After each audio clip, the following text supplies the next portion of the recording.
Chapter 16 of Mr. Popper's Penguins on the Road. During the next day, there was much to be done at 432 Proudfoot Avenue. There were new clothes to buy for all the children and the old ones to pack away in mothballs. Then Mrs. Popper had to scrub and polish and straighten the whole place, for she was much too good a housekeeper to leave everything at 6s and 7s while the Poppers were away. Mr. Greenbaum sent them their first week's pay in advance. The first thing they did was to pay off the man who had installed the freezing plant in the basement. He had been getting rather uneasy about his money, and after all, without him, they could never have trained the penguins. Next, they sent a check to the company who had been shipping the fresh fish all the way from the coast. At last, everything was done, and Mr. Popper turned the key to the door of the little house. They were a little late in arriving at the railway station on account of the argument with the traffic policeman. The argument was on account of the accident of the 2 taxicabs. With 4 Poppers and 12 penguins, not to mention the 8 suitcases and pail of water with the live fish for the penguins' lunch, Mr. Popper found that they could not all fit into one cab, so he had to call a second one. Each of the taxi drivers was eager to be the first to get to the station and surprise the people there with opening the door of his cab and letting out 6 penguins. So they raced each other all the way, and in the last block they tried to pass each other, and one of the fenders got torn off. The traffic officer naturally got very much annoyed. The train was about to pull out of the station when they arrived. Even with both taxi drivers helping them through the gate and over the brass rails onto the rear observation platform, they barely made it. The penguins were gasping. It had been decided that Mr. Popper should ride in the baggage car with the penguins to keep them from getting nervous, while Mrs. Popper and the children should ride in one of the Pullmans. Because of getting on at the observation end of the train, Mr. Popper had to take the birds through the whole length of the train. It was easy enough to get them through the club car, even with the pail of fish to carry.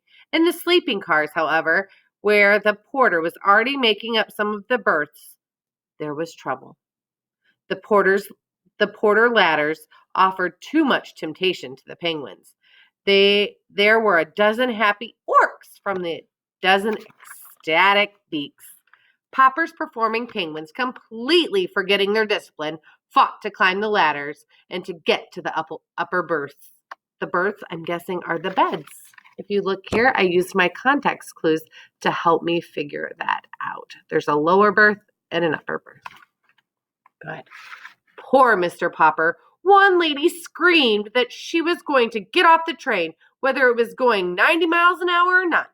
A gentleman wearing a clergyman's collar suggested opening a window so that the penguins could jump out. 2 porters tried to shoo the birds out of the berths.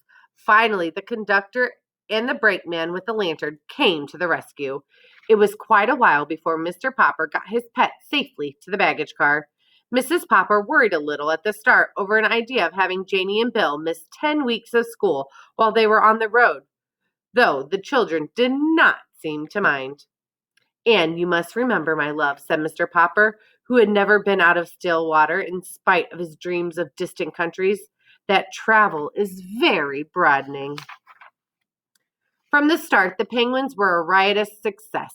Even their opening performance in Seattle went off without a hitch, probably because they had already rehearsed on a real stage.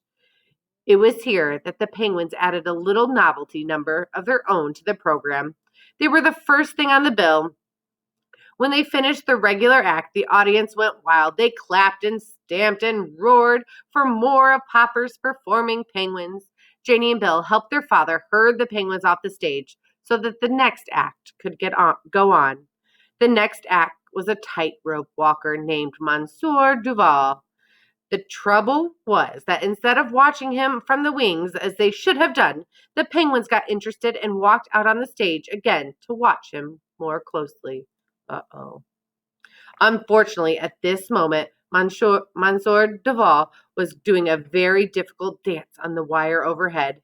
The audience, of course, had thought the penguins were all through and were very much pleased to see them again.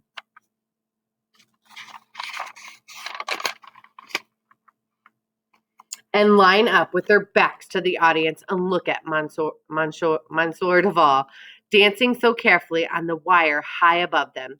This made everyone laugh so hard that he lost his balance. "Ork," said the penguins, waddling away hurriedly in order not to be under him when he fell. Cleverly recovering his balance, Monsieur Duval caught the wire by the inside of his elbow and saved himself. He was very angry when he saw the popper performing penguins opening wide their 12 red beaks as if they were laughing at him. "Go away, you stupid things," he said to them in French. "Ork," said the penguins, pretending not to understand and making remarks to each other in penguin language. And whenever they appeared, the more they interfered with the other acts on the program, the better the audiences liked them.